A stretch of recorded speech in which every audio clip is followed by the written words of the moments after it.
On continue le cours sur l'électricité avec un exemple d'application de la loi d'Ohm. C'est un exemple classique et on commence tout de suite là avec un circuit relativement simple, mais quand même. Un résisteur, une intersection, un groupement parallèle et un dernier résisteur, comme ça ici, avec notre source de tension, plus, moins. Généralement, on va vous donner les valeurs pour les résistors, pour les sources de tension. Plaçons une pile de 12 volts, un résisteur de 2 ohms ici, 3 ohms là, 4 ohms en haut et 5 ohms ici. J'ai choisi des chiffres entiers, des valeurs justes pour garder les choses simples. Peu importe ce qu'on vous donne comme valeur, ça ne rend pas le problème plus difficile et ça ne change pas la méthode de résolution. Imaginons qu'on vous demande de trouver le courant I4 qui circule dans la résistance de 4 ohms, appelons-la R4 aussi. Là. Ce courant-là partirait du plus, donc il irait vers la droite, comme ça. Et c'est le courant électrique là, qui part du nœud qui est ici, qui traverse la résistance de 4 ohms et qui va aller se recombiner probablement avec le courant électrique I3 qui, lui, traverse la résistance de 3 ohms en bas au nœud qui est à droite. Pour trouver ça, vous avez besoin d'utiliser la loi d'Ohm et ça tombe bien, on la connaît. Je peux l'écrire ici, delta V est égal à R fois I. On se souvient qu'on a le droit d'appliquer ça partout, aux bornes d'un élément de circuit en particulier, aux bornes du circuit au complet ou sur un groupement de résistance dont on connaît la résistance équivalente. La première étape pour faire ce problème-là, c'est de trouver justement la résistance équivalente totale du circuit au complet. Pourquoi on fait ça?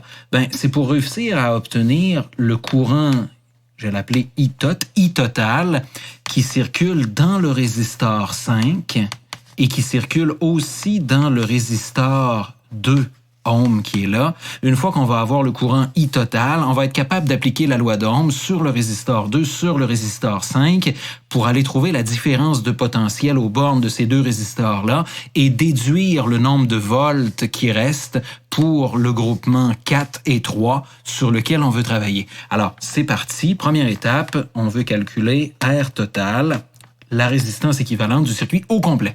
Pour faire ça, je commence par le groupement 4 ohms et 3 ohms qui est visiblement en parallèle.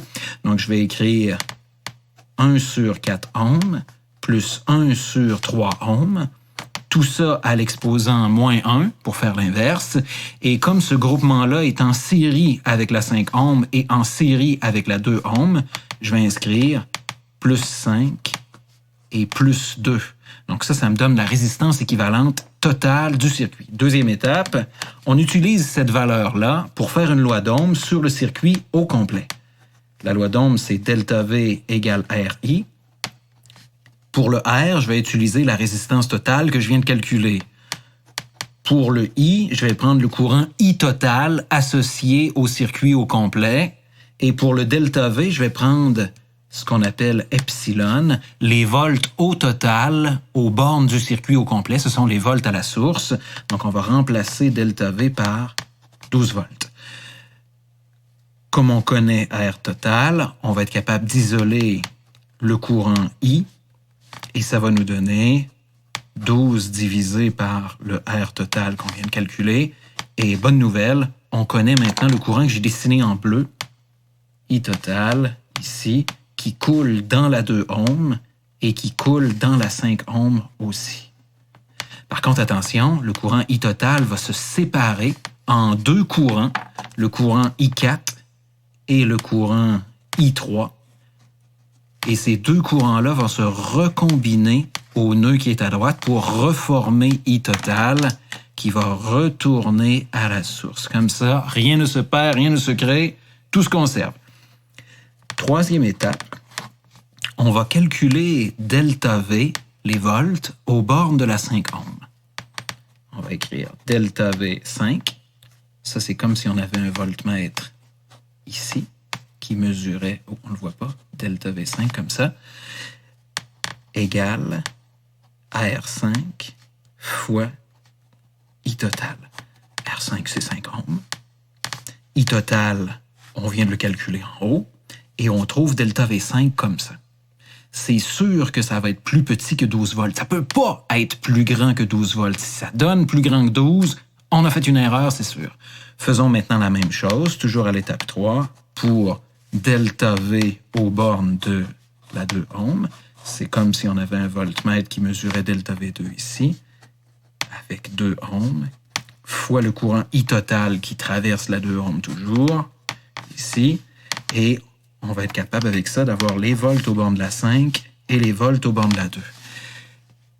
Prochaine étape, il faut comprendre que epsilon, les volts au total, sont égales à delta V2 plus delta V5 plus delta V 3, 4, le nombre de volts aux bornes du groupement 3, 4 qui est ici. Dans un circuit en série, et c'est un circuit en série, en fait c'est un circuit mixte, mais le groupement parallèle 3-4, on a déjà solutionné et on connaît sa résistance équivalente, donc on le traite comme un groupement qui est en série avec la 5, avec la 2 et avec la source de 12. Dans un circuit série, les volts aux bornes de chaque élément ou de chaque groupement qui compose le circuit série s'additionnent pour donner les volts à la source.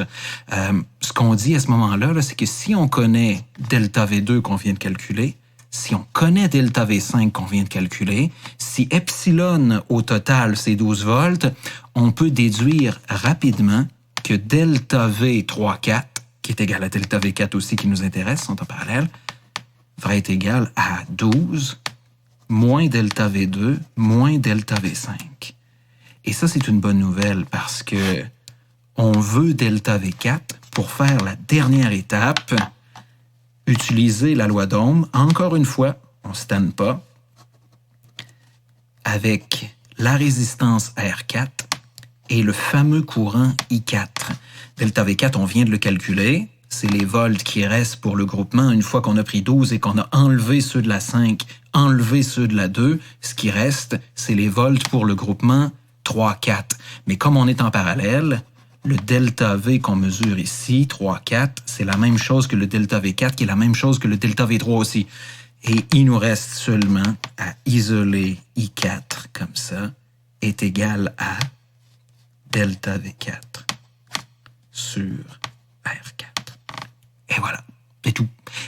Une fois que vous avez suivi ces étapes-là, vous avez obtenu le courant I4.